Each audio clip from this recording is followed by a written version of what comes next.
uma aula pro YouTube, né? Mais uma aulinha sobre os antivirais.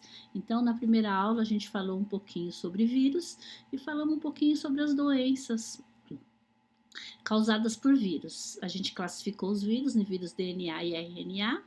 E hoje a gente vai falar dos tratamentos. Então, os tratamentos para o vírus, eles são assim. Primeiro, gente, a maioria dos tratamentos, eu já disse antes, eles vão diminuir a quantidade de vírus. Mas diminuindo a quantidade de vírus, na maioria das vezes eu também acabo com sintomas. Então, ele é sintomático. Na maioria das vezes a gente não tem igual a gente tem como antibacteriano, que o medicamento ele acaba com todos os vírus. Então, o nosso objetivo, na maioria dos casos, é diminuir a quantidade de vírus. E quando diminui a quantidade de vírus, o próprio sistema imunológico consegue resolver o nosso problema de uma forma mais efetiva. Então, aqui nesse primeiro quadrinho, a gente está vendo o quê? Os alvos da terapia antiviral. Então, a gente começa vendo aqui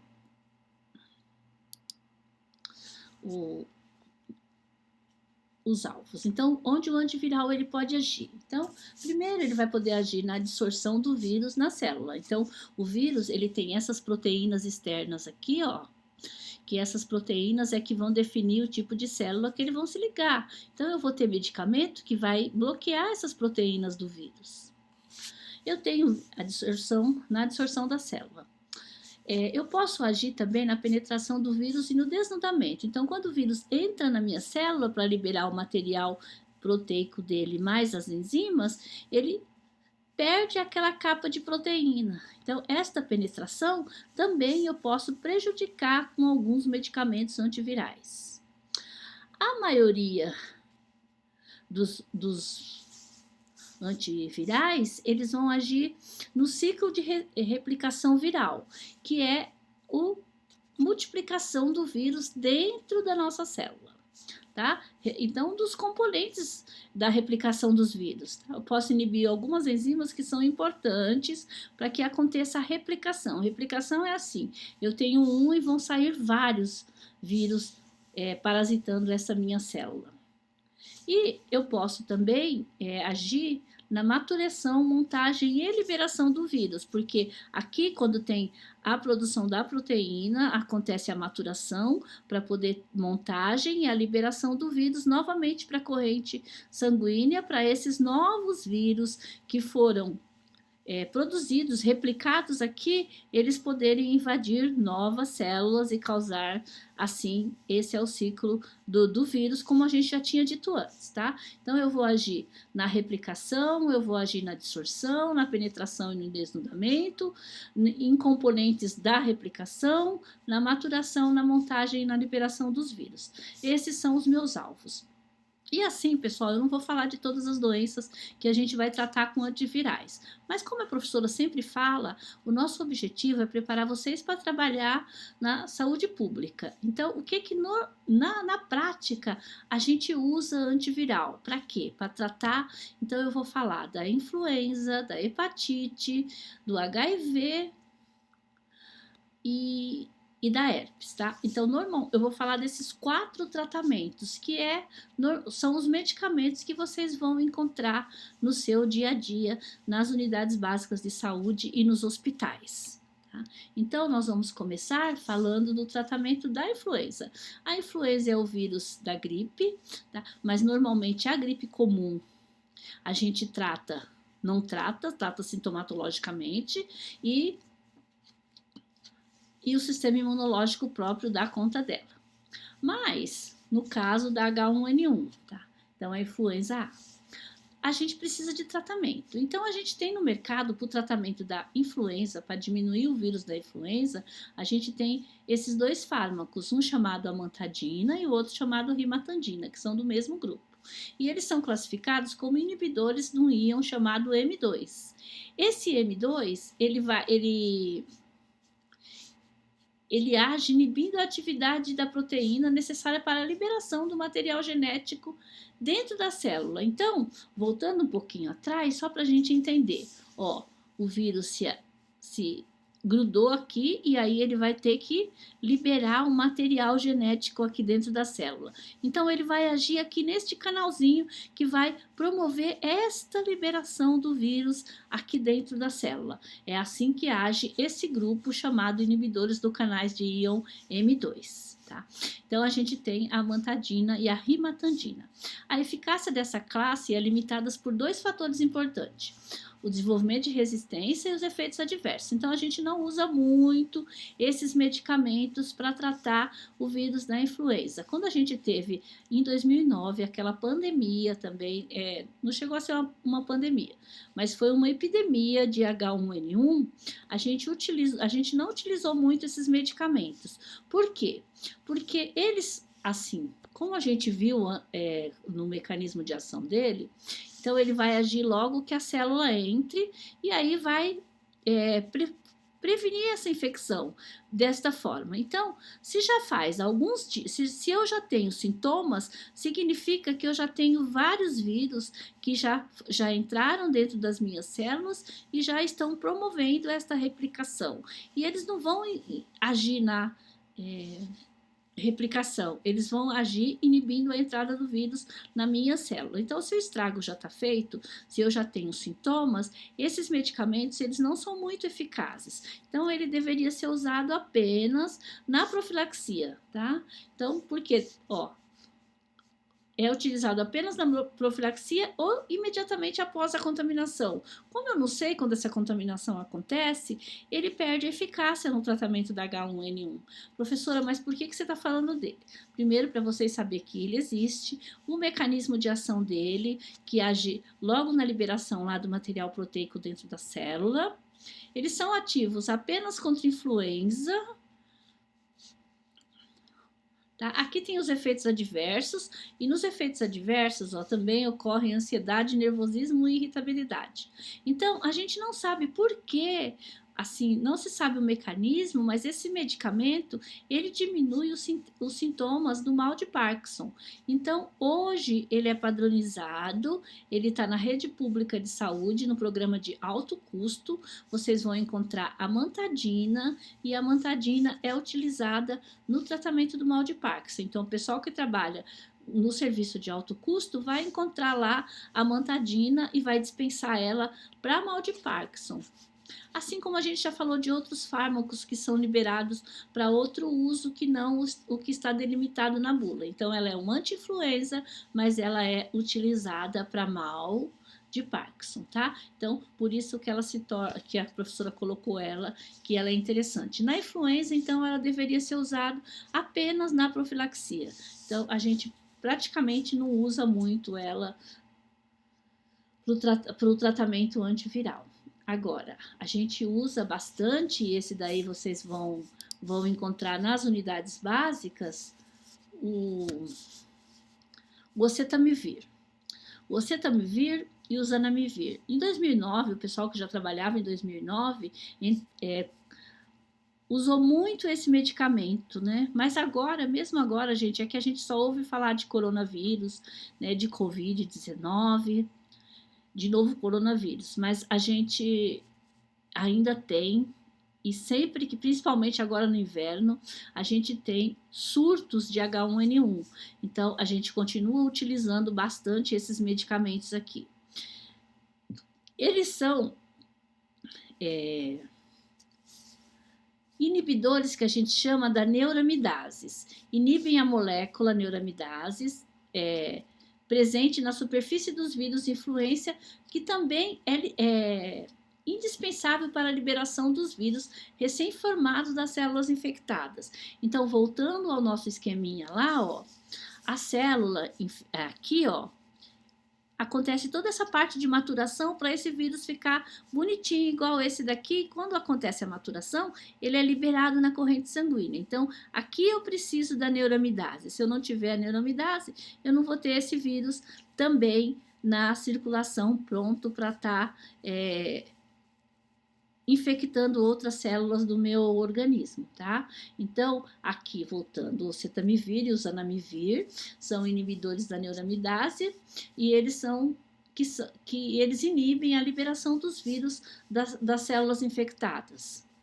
reduzem a duração da doença em aproximadamente 1 ou 2 dias, quando usado dentro do prazo de 48 horas desde o início da doença. Então, assim como os outros medicamentos lá que a gente falou, a amantadina e rimatadina, o oseltamivir e o zanamivir, que ó, eles são pouca diferença entre eles são do mesmo grupo, eles têm que ser usados logo no início. Então, às vezes, eu vou no médico, o médico faz um diagnóstico de H1N1, mas não me dá o oseltamivir. Por que ele não me dá o oseltamivir? Por quê? Porque eu já estou com sintomas há mais de uma semana. Então, se passou muito tempo do início dos sintomas, não adianta mais eu usar o oseltamivir, ele tem pouco nenhuma eficácia, tá? Então, por isso, ele tem que ser usado no máximo até 2, 3 dias depois que iniciou os sintomas. O início precoce do tratamento é decisivo para sua eficácia, então quanto mais rápido, melhor a eficácia. Se demorar muito, a eficácia vai ser muito baixa e às vezes não compensa os efeitos colaterais, apesar que são tranquilos, intolerância gastrointestinal.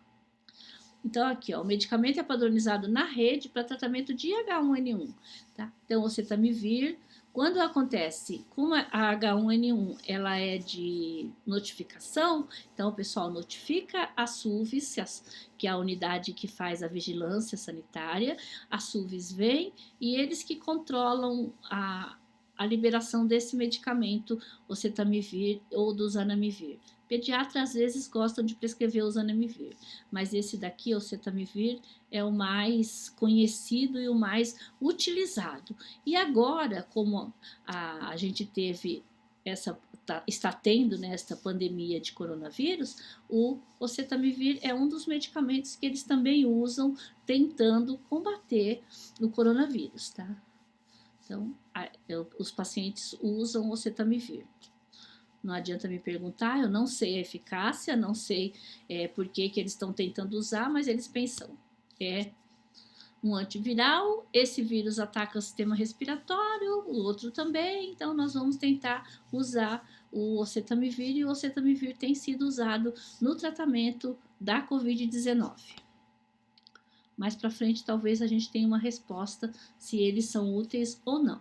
Então, gente, quando a gente pensa em influenza, a gente pensa em oseltamivir.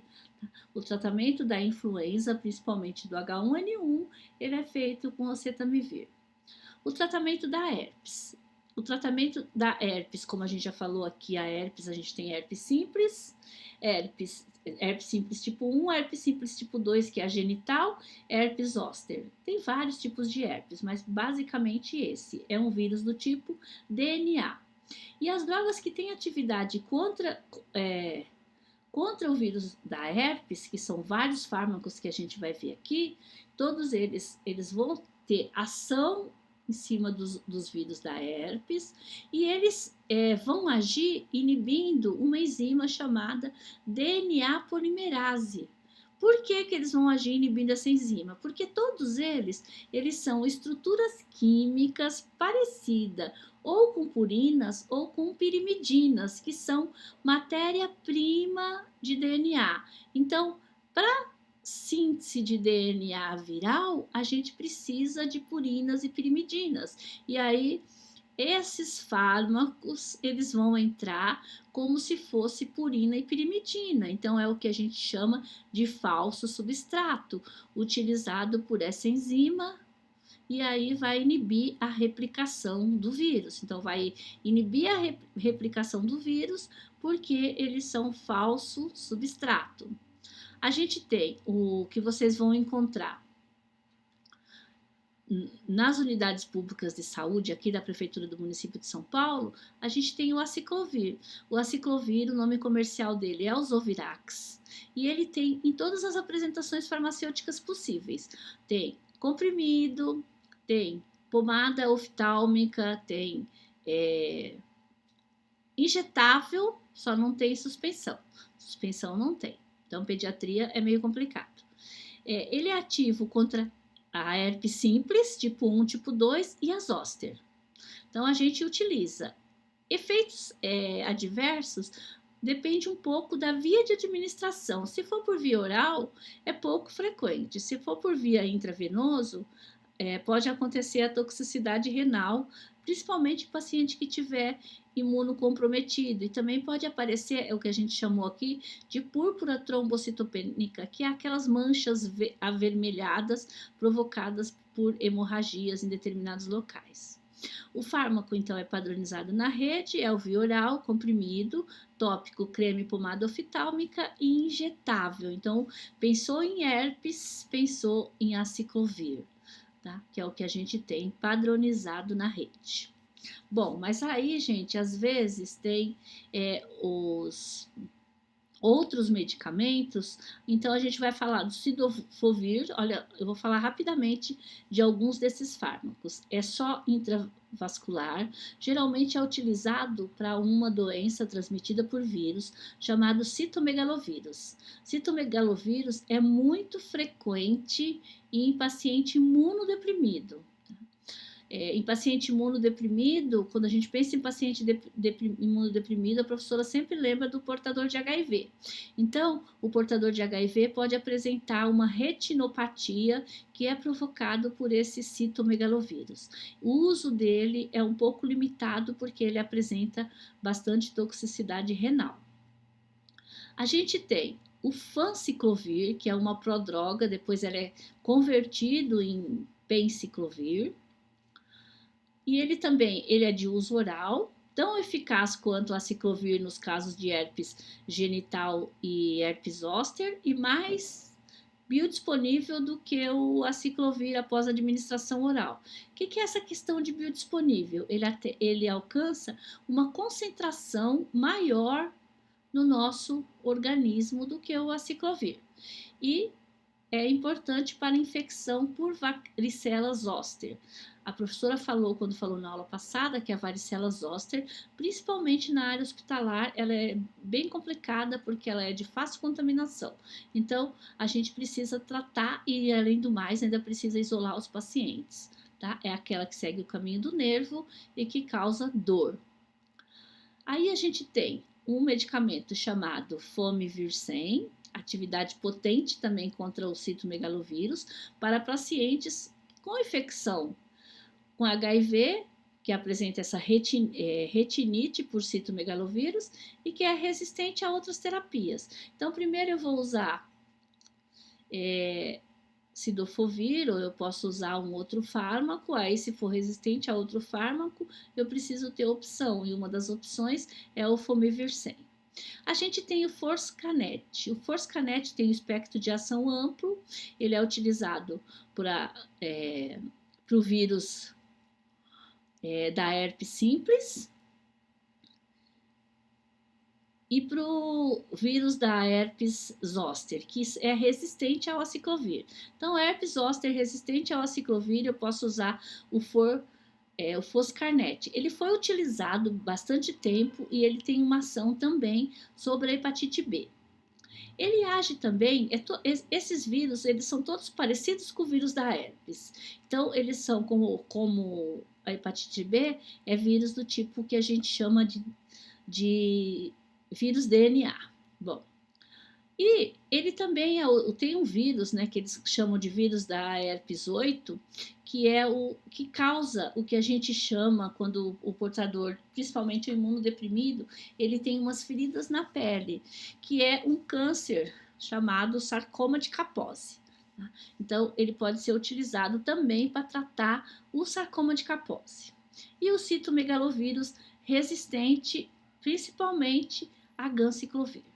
Eu não sei como é que está agora nas unidades, porque antigamente, nas unidades de DST-AIDS, a gente tratava os pacientes com ganciclovir, os pacientes com citomegalovírus, com ganciclovir. Então, era a droga de escolha para citomegalovírus é o ganciclovir. O ganciclovir, então, ele é usado em pacientes que têm essa retinite por HIV, e tem o citomegalovírus. A forma de administração é a forma intravascular, a mais comum e o efeito colateral é a supressão da medula óssea. Mas esse medicamento, ele é bastante tóxico, ele causa inclusive teratogenicidade. E ele é cancerígeno, ele tem potencial de causar câncer. Então eu não sei também como está agora, porque a gente tinha muito problema para administrar o ganciclovir. Por quê? Porque o pessoal da enfermagem, eles não queriam preparar o ganciclovir, porque inalando essa substância na hora da diluição e na hora do preparo, eles podiam ter os efeitos colaterais do ganciclovir, tá? Mas ele realmente é o medicamento de escolha para tratamento de citomegalovírus importadores de HIV. Hoje a gente tem alguns outros, a gente tem o cidofovir e a gente tem também o Fomivir 100. Mas, até há pouco tempo atrás, o que a gente tinha para tratar citomegalovírus era o ganciclovir. Por isso que a professora falou de alguns outros fármacos, porque é importantes. Como eu falei, o vírus da herpes tem vários tipos de vírus, tá? Como a professora, o vírus é da herpes simples 1, o vírus da herpes simples 2, o SK8, que é o vírus do sarcoma de Kaposi. A gente tem vários tipos de vírus e para tratar esses vírus a gente usa basicamente, começando o 1 e o 2, aciclovir, complicando CMV, ganciclovir, tá? Sarcoma de Kaposi, Foscarnet. Hepatite B, a gente tratava com Foscarnet. Hoje a gente utiliza, a gente vai ver nos próximos slides, a gente utiliza outro tipo de tratamento. Então, quando eu penso em influenza, tratamento da influenza, oseltamivir. Quando eu penso em herpes, tratamento da herpes, aciclovir, tá bom? Então, continuando, a gente tem outras opções também, gente. Tem o hidroxiridina, é limitado à terapia tópica da ceratoconjuntivite, que ela é causada também pelo herpes simples, mas aí afeta os olhos e é frequente em paciente imunodeprimido e para tratar essa ceratoconjuntivite, a gente utiliza essa hidroxiridina por via tópica. O penciclovir é ativo, então, contra herpes 1, herpes 2, herpes zoster, citomegalovírus e hepatite B, que é um derivado lá do fanciclovir, e a trifluridina, que também o uso dela é tópico no tratamento oftalmológico daquela ceratoconjuntivite causada lá por herpes 1 e herpes 2. E também esses medicamentos, tanto a primeira lá como a outra que a gente viu agora, como eles são altamente tóxicos, eles não podem ser administrados de uso sistêmico, só de uso tópico. E o valaciclovir, que é convertido em aciclovir, é um profármaco do aciclovir, tá? Então, é mais opções que a gente tem. Mas lembrando que para nós que vamos trabalhar na rede, a gente vai encontrar nos serviços básicos de saúde, na unidade básica, o aciclovir comprimido, na unidade hospitalar, ou aciclovir creme, ou pomada oftalmológica, e na unidade hospitalar a gente vai encontrar esses todos também, comprimido, creme e pomada oftálmica, como a gente encontra também o injetável, tá? Então, herpes, aciclovir. Se vocês forem trabalhar em uma unidade que faz dispensação para pacientes portadores de HIV, numa unidade de referência em DST-AIDS, vocês vão conhecer os outros fármacos utilizados no tratamento do citomegalovírus, no tratamento do sarcoma de Kaposi e da herpes resistente, porque também já tem herpes que são resistentes ao aciclovir. Bom, então a gente falou de influenza, a gente falou de herpes, agora a gente vai falar do tratamento das hepatites. A hepatite, gente, tem da hepatite A até a hepatite H. A gente falou aqui, quando a gente falou das doenças, da hepatite A, hepatite B e da hepatite C. A hepatite A, ela tem vacina, mas ela não tem tratamento, ela não tem um medicamento para ela, tá? Mas normalmente o sistema imunológico dá conta de tratar a hepatite A, porque ela tem a forma mais branda da doença. A hepatite B e a hepatite C não. Elas têm um tempo de latência grande, mas elas podem evoluir para câncer de fígado ou complicação mesmo de inativar as funções do fígado. Então, elas podem ser letais. A hepatite, nós, no governo, a gente já tratava a hepatite B já faz um tempão, mas a gente assumiu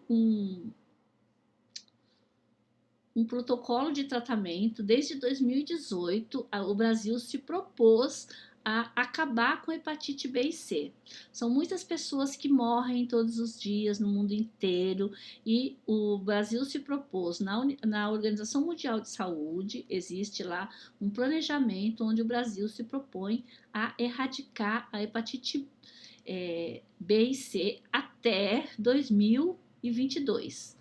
Obviamente que com toda essa pandemia, este prognóstico ele não vai se cumprir, tá? Mas a gente trabalha em cima de diminuir o risco de morte por hepatite B e C. Então, o tratamento da hepatite B, lembrando, hepatite B tem vacina e vocês precisam se vacinar, mas nós vamos falar aqui de tratamento. O tratamento da hepatite B é um tratamento longo, ele é feito por 5 anos. E o que a gente usa no tratamento da hepatite B?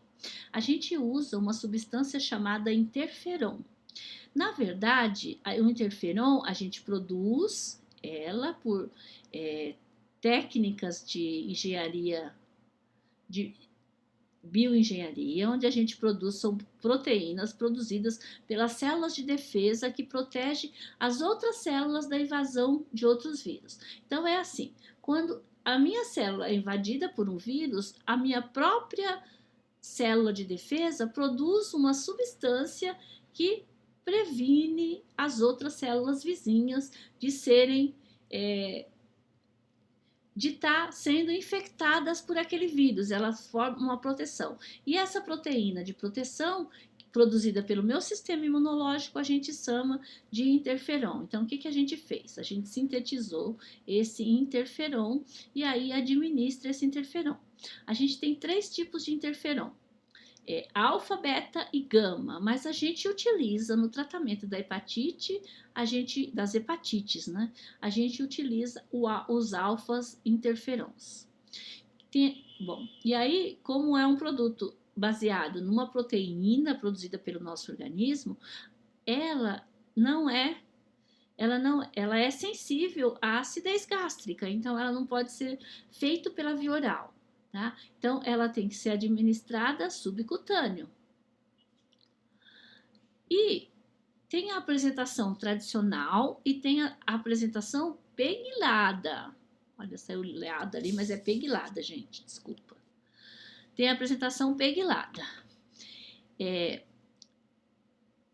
Por que tem essa apresentação peguilada? Isso é técnica farmacêutica. Então, a gente pegou a apresentação tradicional e usou uma apresentação onde eu preciso de uma quantidade menor para fazer o mesmo efeito da tradicional, e onde eu consigo administrar o tempo de liberação da droga. Então, esta é melhor porque tem um tempo de ação, um maior tempo de ação. Então, em vez de administrar todos os dias a peguilada, eu posso administrar uma vez por semana e ela vai apresentar menos efeito colateral, porque como ela tem uma melhor biodisponibilidade, eu preciso de uma quantidade de droga menor. Então, eu aumento a potência dela dessa forma, tá? São todos de administração subcutânea. No tratamento da hepatite B, o SUS fornece o alfa-PEG interferon, ou seja, o interferon pegilado, tá? Que a pessoa toma uma vez por semana. Mas é só interferon que eu uso no tratamento da hepatite B? Não. Além do interferon, eu tenho 2 fármacos que eu utilizo, o entecavir ou tenofovir. Antigamente, a gente usava lamivudina. A lamivudina, a gente vai falar dela lá no tratamento do HIV. Mas muitos vírus da hepatite B ficaram resistentes à lamivudina. E a gente usava também o Adefovir, só que o Adefovir ele é mais tóxico do que o Tenofovir.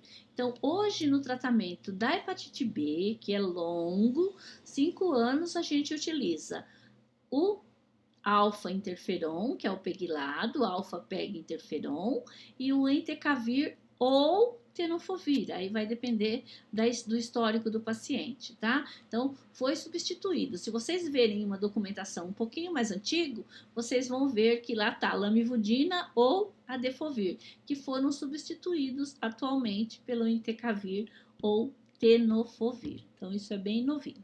Agora, o tratamento da hepatite C. Na hepatite C, os medicamentos para hepatite C são fornecidos pelo SUS, claro, como gratuitamente, não assim por meio do componente especializado da assistência farmacêutica, é o que a gente comenta e fala com vocês da tal da farmácia de alto custo, gente. Alto custo, assim, o nome dela é componente especializado da assistência farmacêutica. Então, quando a gente pensa em alto custo, quando a gente pensa nesse componente especializado das assistências farmacêuticas, são tratamentos que não estão disponíveis na assistência farmacêutica básica e que tem que obedecer a protocolo clínico. Então, não é todo mundo que vai receber esse medicamento, é só quem entrar no protocolo clínico e diretrizes que são determinados pelo Ministério da Saúde. Tá? No tratamento da hepatite C, então, esse faz parte. Eu tenho um diagnóstico de hepatite C. Aí eu vou lá na unidade, pego o meu documento, que o médico que me atende precisa preencher, e lá no documento ele tem que estar mostrando se você é portador de hepatite C, se você faz tratamento há quanto tempo, que você já usou, se você tem outras complicações, tudo isso. Tá lá, tem que obedecer ao protocolo. Aí o médico preenche, você vai até a unidade e a unidade vai disponibilizar esse medicamento para você. Então, a gente tem no tratamento estão incorporados o alfa-PEG interferon, que é aquele mesmo que a gente falou lá do tratamento da hepatite B. A gente tem, então, medicamento, olha quantos: daclatasvir, cimeprevir, sofosbuvir em associação a ledipavir, elbasvir em associação a grazoprevir, e também tem uma associação que vão 4: ombistavir, veruprevir, ritonavir e dasabuvir. E a partir de agora, que é um pouco mais recente, eles ainda incorporaram o glecaprevir associado ao bibremtasvir. Professora, preciso decorar esses nomes? Não, gente, precisa sim.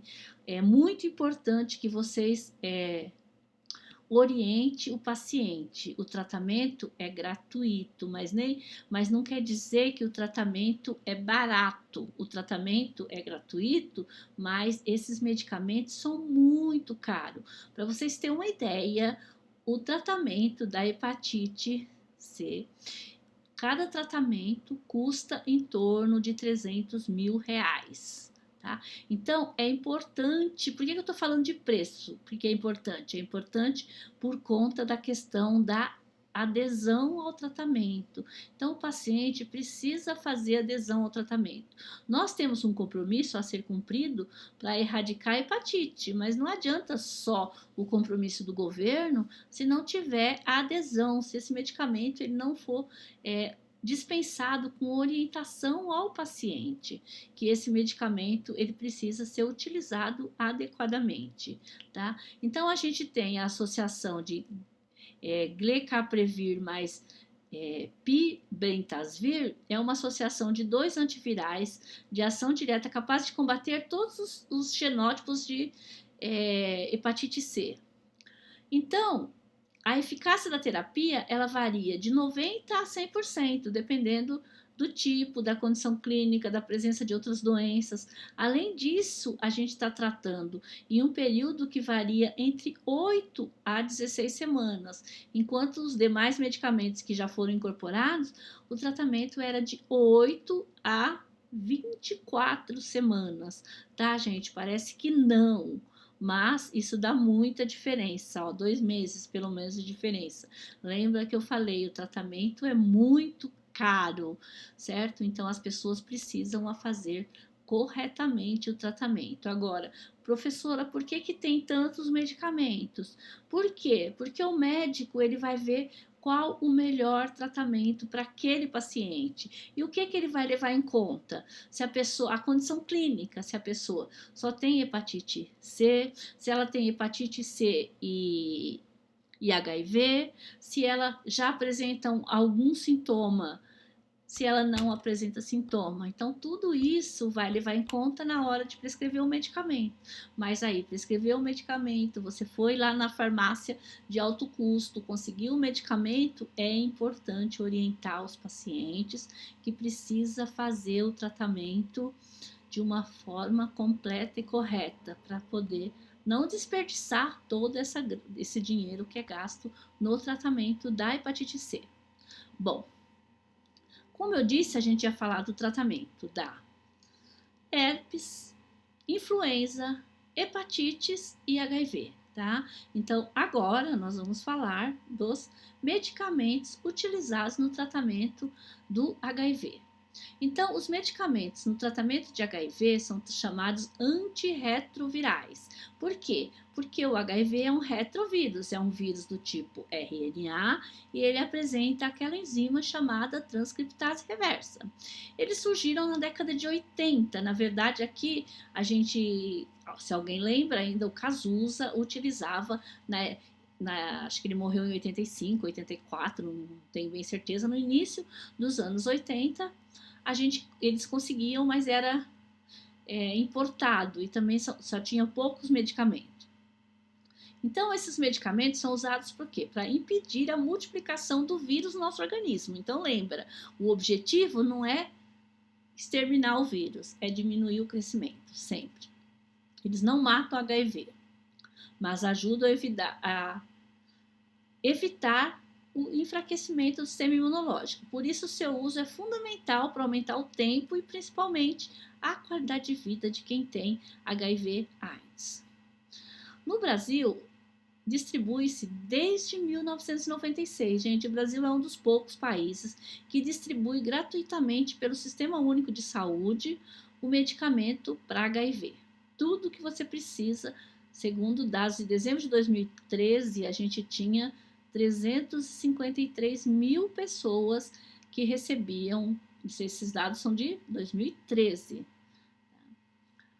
Mas, mesmo em 2013, eles já fizeram uma estimativa que tem quase 800 mil pessoas que vivam com HIV/AIDS no Brasil.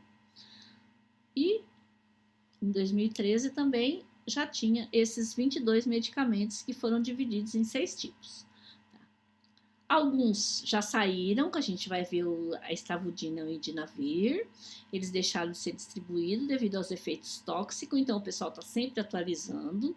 E o Ministério da Saúde iniciou em 2014 a oferta de um fármaco que é uma associação de 3 fármacos em um, que é o tenofovir, a lamivudina, que a gente já viu ali que também servia para tratar a hepatite B, e o efavirenz. Então, a partir de 2014. Bom, para a gente falar desses medicamentos, a gente vai voltar um pouquinho aqui atrás e mostrar aqui, mais um. E mostrar o ciclo de vida do vírus HIV. Então, o que acontece aqui, ó? Então, vamos lá. Aqui a gente tem o vírus HIV. Então, ele tem essas proteínas aqui, ó. A gente chama de GP24. E aí, essas proteínas aqui, elas vão encontrar nos linfócitos T, na célula CD4, esses receptores aqui. Então, quando ela encontra esses receptores, que é o CCR5, é um receptor, ela vai se ligar nesse receptor, ó, grudou. Quando ela se gruda aqui, ela vai abrir e vai jogar o material genético dela aqui dentro. Então, aqui vem o RNA e mais a enzima transcriptase reversa, que é essa aqui, ó. Aí, o que acontece? Então, eu vou repetir tudo de novo que eu falei na aula passada. E o RNA junta com essa enzima e vai produzir um DNA falso, tá? Vai produzir um DNA. Por isso que essa enzima chama RNA transcriptase, porque o normal é a gente usar a informação do DNA e produzir RNA, tá? Que acontece na síntese de proteína, tá? Isso é o que é o normal. Só que aqui a gente tem uma transcriptase. Então, isso aqui chama transcrição, que acontece normalmente. A gente tem uma transcrição reversa. Por isso, a gente precisa de uma enzima chamada transcriptase reversa. Então, o que acontece aqui? Ó? A transcriptase reversa transforma o DNA, o RNA, em DNA. Para que ela faz isso, gente? Para esse DNA poder ser incorporado ao meu DNA. Então, este DNA, para ele ser incorporado no meu DNA, ele vai precisar de uma outra enzima chamada integrase. E aí ele se incorporou ao meu DNA, aí sim ele vai fazer um processo de transcrição. Ó, ele vai pegar as informações do DNA dele, e vai produzir usando o meu sistema todo, porque ele não produz energia, ele precisa de mim, ele vai produzir o RNA. Tá? Então, ele produziu o RNA, isso aqui sim eu chamo de transcrição, tá? E replicação. E aí vai replicando, né? Vai produzir um monte de proteínas, que são proteínas grandes. E aí, para quebrar essas proteínas, eu preciso de uma enzima chamada protease. Então, a gente vai ver lá, os medicamentos para o HIV, eles foram divididos em 5 grupos. E quais seriam esses grupos? Então, tem os inibidores de adsorção, lá que eu chamei de inibidores de entrada, que eles vão agir aqui, tá? Eu tenho um que vai agir aqui nessa proteína e eu tenho um que vai agir aqui nos receptores, né? Então, eu tenho 2 fármacos que vão estar inibindo a liberação desse material aqui. Um agindo nesta proteína aqui da superfície do vírus e outro impedindo aqui esse receptor de estar se ligando ao vírus, né?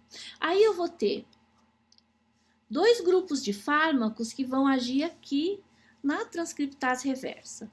Um deles vão agir como falso substrato. Então, lembra quando a gente falou do falso substrato lá dos medicamentos para herpes, lá do DNA? Só que era do DNA. Aqui eu tenho falso substrato para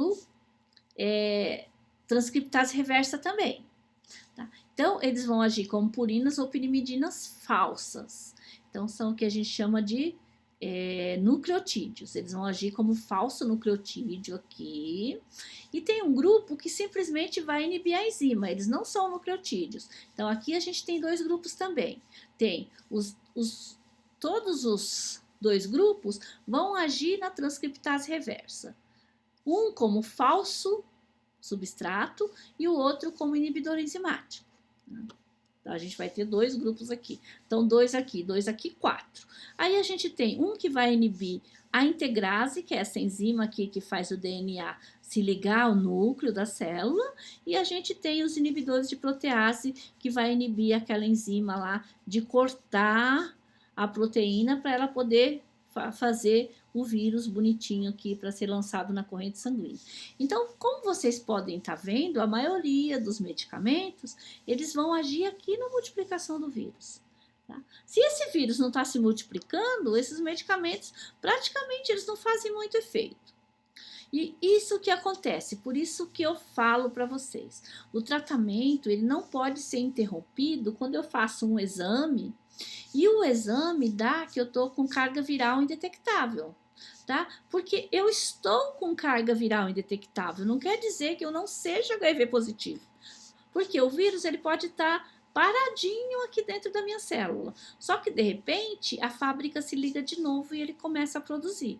Tá? Então, é importante saber disso, porque eu só vou começar a fazer o tratamento para o HIV quando... É sempre, gente, quando o médico vai avaliar, quando eu vou iniciar o tratamento, ele avalia 2 parâmetros importantes. A carga viral, ou seja, quanto de vírus eu tenho no meu sangue e o meu sistema imunológico. Ah, professora, como ele vê isso? Ele vê isso em cima do CD4 e CD8, que é a preservação dessa célula aqui, ó.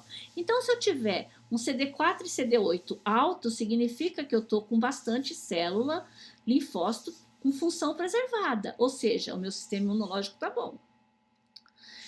Geralmente, quando meu sistema imunológico está ruim, é porque a minha carga viral ela já aumentou bastante, ela está alta, tá? Então, em cima desses dois parâmetros, ele vai indicar para mim se eu começo o tratamento ou não. Isso eu estou falando de começo.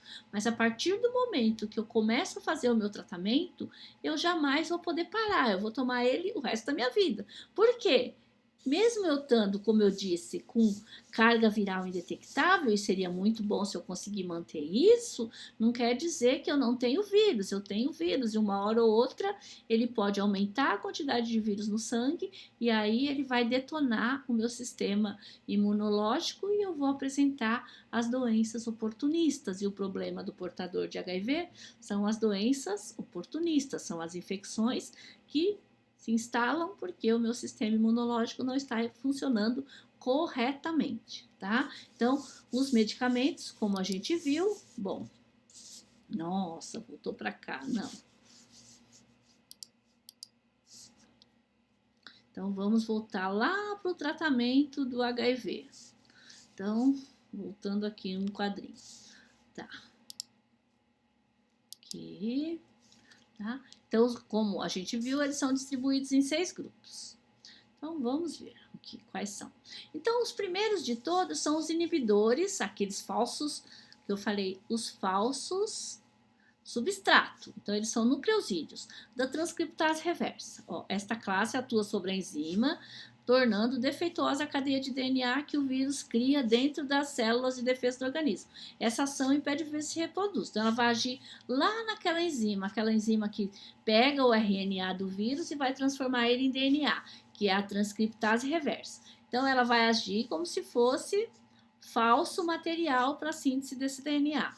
Então, essa ação impede o vírus se reproduz. Os inibidores, então, são os primeiros fármacos que foram lançados no mercado. E a gente tem aqui, ó, um medicamento importante que é a zidovudina, que foi o primeiro, chamado AZT. Mas a gente tem também esses bem bonitinhos aqui, ó. A zidovudina, ela é usada até hoje ainda, em vários tratamentos. E a gente tem a lamivudina, que também foi usada, que era usada antes no tratamento da hepatite B. Tá? Então, a gente tem a lamivudina e a gente tem a zidovudina. A gente tem o DDI, o abacavir e o tenofovir, tá? Então, a didanosina, esses medicamentos a gente ainda tem no tratamento do HIV. São todos os 5 fármacos a gente tem lá disponível. Aqui a gente tem os inibidores não nucleosídeos. Ó, então, esse aqui, ó, vai bloquear diretamente a ação e a multiplicação do vírus. Lembra que a professora falou que quando tem a enzima, aí ela tem o falso substrato, que é os inibidores nucleosídeos, e tem os não nucleosídeos, porque eles vão inibir diretamente a enzima, eles vão agir diretamente na enzima. Eles não vão enganar a enzima, não, eles vão bloquear ela, vai inibir o trabalho dela. Então, atua sobre a enzima, bloqueando diretamente sua ação e a multiplicação do vírus. Então, a gente tem aqui, ó, os inibidores não nucleosídeos, que é o efavirenz, a nevirapina e a etravirina. Eles são mais recentes e o pessoal tentou fazer medicamentos que fossem menos tóxicos do que os inibidores nucleosídeos da transcriptase reversa, tá? Então, eles também são utilizados, é um grupo de antiviral utilizados no tratamento do HIV. A gente tem os inibidores de protease, que é a enzima tesourinha, tá? Então, eles medicamentos que atuam na enzima protease, bloqueando sua ação e impedindo a produção de novas cópias. É aquele lá que você produz o RNA do vírus em uma proteína grande e precisa de uma enzima para poder estar dividindo eles, tá? Então, esse vai inibir esta enzima chamada protease. E aqui a gente tem o atazanavir, o darunavir, o fossamprenavir, o liponavir, o neofinavir, o ritonavir, o saquinavir e o tripanavir, né? Então, tem vários medicamentos que são inibidores da protease. A gente tem, como eu disse, aqueles que inibem a fusão, inibem o encontro entre o vírus e a célula, tá? Medicamentos que impedem a entrada do vírus nas células de defesa do organismo, impedindo a sua reprodução. Então, a gente tem o infurvirtida, que vai agir como inibidores de fusão. E aí, a gente também tem o inibidor da integrase. Integrase é aquela enzima que integra o DNA falso viral ao nosso DNA, tá? Então, medicamentos que bloqueiam a atividade da enzima integrase, responsável pela inserção do DNA do vírus ao DNA humano, inibindo a replicação do vírus, tá? Que a gente tem o dolutegravir, que é o mais recente, distribuído desses medicamentos, e tem já há um tempinho já o raltegravir. Tá? Então, a gente tem estes dois. A gente tem um outro também que age na entrada do vírus. Lembra quando a professora falou que você ou podia agir na proteína do vírus, que era no caso do enfurtida, como você poderia agir no receptor da nossa célula CD4?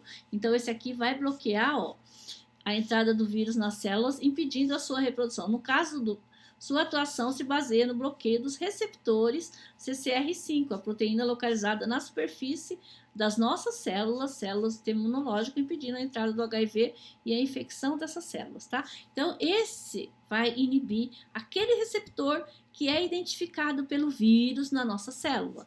Então, ele vai impedir isso, é o Malaviroc. E a gente tem outras. Aqui, gente, eu coloquei a apresentação em combinações. Então, a gente tem lamivudina com zidovudina. Esse combinado aqui, ele é muito utilizado, principalmente para profilaxia de acidentes com material pérfuro cortante. A gente tem também lamivudina, tenofovir e efavirenz, que também são de classes diferentes. Então, o tratamento, acho que aqui fala, é necessário utilizar pelo menos 3 antirretroviral, sendo 2 medicamentos de classes diferentes. Então, eu vou usar, por exemplo, um inibidor de transcriptase reversa nucleosídeo, um inibidor de transcriptase reversa não nucleosídeo e um inibidor de protease. Tá? Devem ser combinados em um só, não. As classes que poderão ser combinadas em um só comprimidos, como a gente já viu a associação anteriormente. O tratamento é complexo, necessita de acompanhamento para avaliar adaptações do organismo, seus efeitos colaterais e as possíveis dificuldades em seguir corretamente as recomendações médicas e garantir a adesão. Gente, eu não falei de efeitos colaterais, por quê? Tem vários, mas basicamente os inibidores de protease e nucleosídeos, eles são extremamente tóxicos para o sangue, para a medula. Então, todas aquelas células de síntese sanguínea diminuem a produção, tá? Os inibidores de protease, eles têm um efeito colateral muito frequente, que são os distúrbios metabólicos. Então, aumenta a glicemia, aumenta a triglicéride e aumenta a colesterol. Tá? Então, é um efeito colateral importante dos inibidores de protease. É tão importante que os usuários de HIV, eles ganharam no SUS,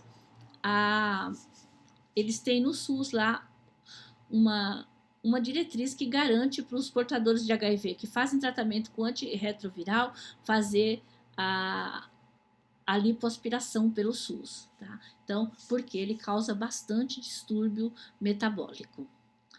E tem muitos efeitos colaterais, eu não vou ficar aqui falando de cada um, não, tá? Apesar dos benefícios já comprovados dos medicamentos, o tratamento não é indicado para todas as pessoas. Então, a professora já falou que vai depender da avaliação do médico.